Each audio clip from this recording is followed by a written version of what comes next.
Kayla, we're with Ground Zero Shelters of Perry, Oklahoma. We include GPS coordinates that is located on your paid contract. From there, you will call your local fire department or emergency management so that once a storm comes through, they will be able to locate you.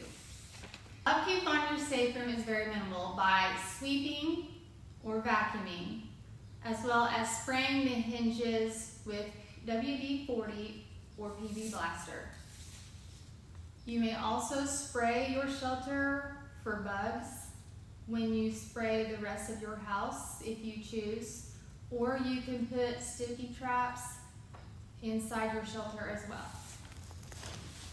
If you ever need to touch up your safe room, you may touch up the rusted spots with a white Rust-Oleum paint.